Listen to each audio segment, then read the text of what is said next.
Let's do a little bit of practice dividing rational numbers, or another way to think about it, dividing fractions.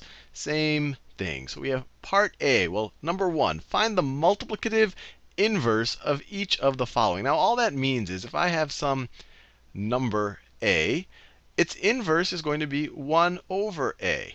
When I take a number and I multiply it by its multiplicative inverse, I'm going to get A over A, which is equal to 1. So A times its multiplicative inverse is going to be 1. So let's do these problems. So part A, we have 100. So the multiplicative inverse of that is just going to be 1 over 100. And if you multiplied that times that, you'd get 1. Part B, I'll do all of these. We have 2/8. The inverse of 2/8 is 1 over 2/8, which is the same thing. This is equal to 1 times the inverse of this, times 8 over 2, which is the same thing as 4. Now, immediately, you might see something, I guess, see a pattern here. If I take 1 over a fraction, the result is the fraction swapped.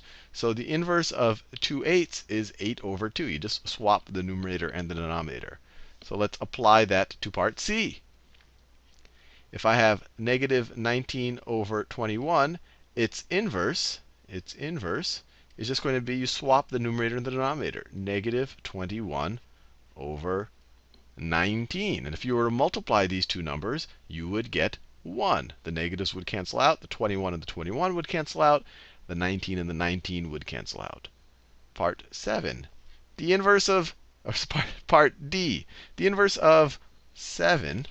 My brain is getting confused. The inverse of 7, multiplicative inverse, is 1/7. And then finally, let's do E.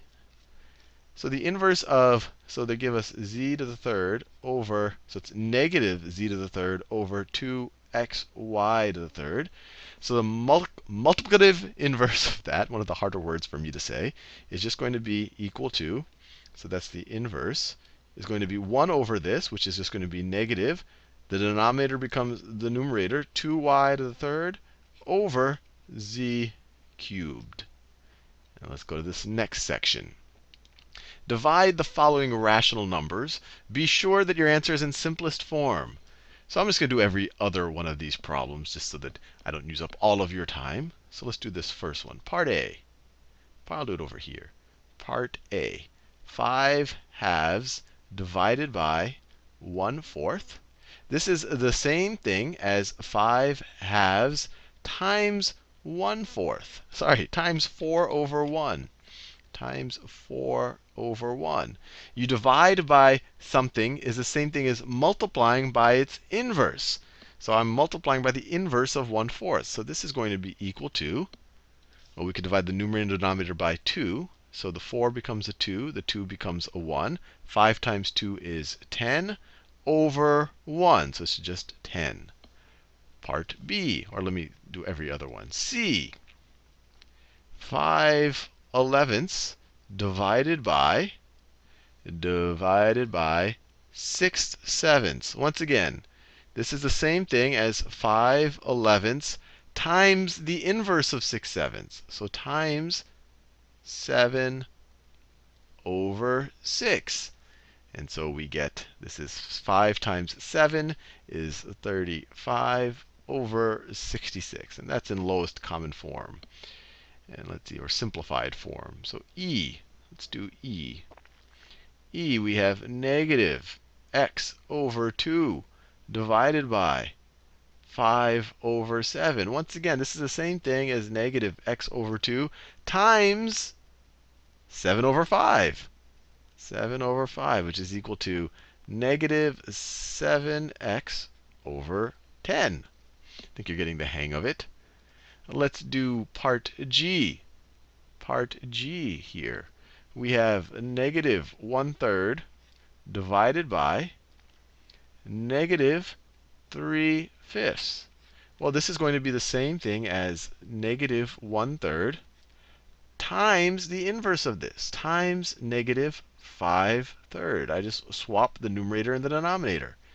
So this is going to be equal to, the negatives cancel out. Negative times a negative is a positive. 1 times 5 is 5. 3 times 3 is 9. Let's do one more. Let's do I. Part I, 11 divided by negative x over 4. Once again, this is the same thing as 11 times the inverse of this, the multiplicative inverse of it, times negative 4 over x. And if this confuses you, actually, I shouldn't write multiplying. That looks just like an x. I should say this is the same thing as 11 times negative 4 over x. Or you could view this as 11 over 1 times, you could even view it as negative 4 over x, which is equal to minus 44 over x, or negative 44 over x. Let's do this last problem right here.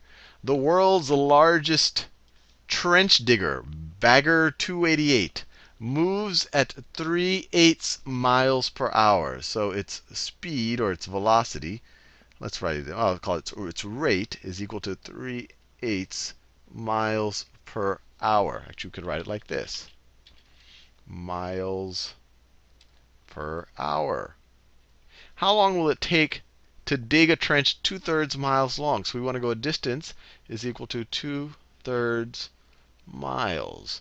So we just remember that distance is always going to be equal to rate times time. And so our distance is 2/3 miles. 2/3 miles.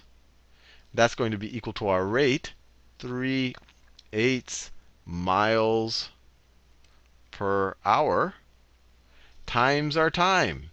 Times our time. Or we could divide both sides by 3/8 miles per hour. So if we divide both sides by 3/8 miles per hour, we'll get our time.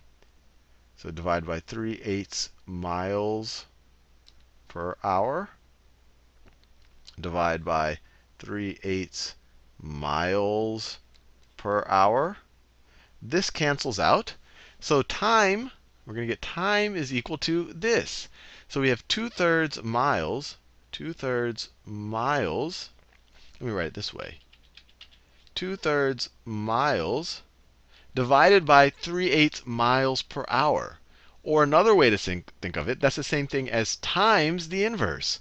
Times 8 over 3 times 8 over 3 hours per mile.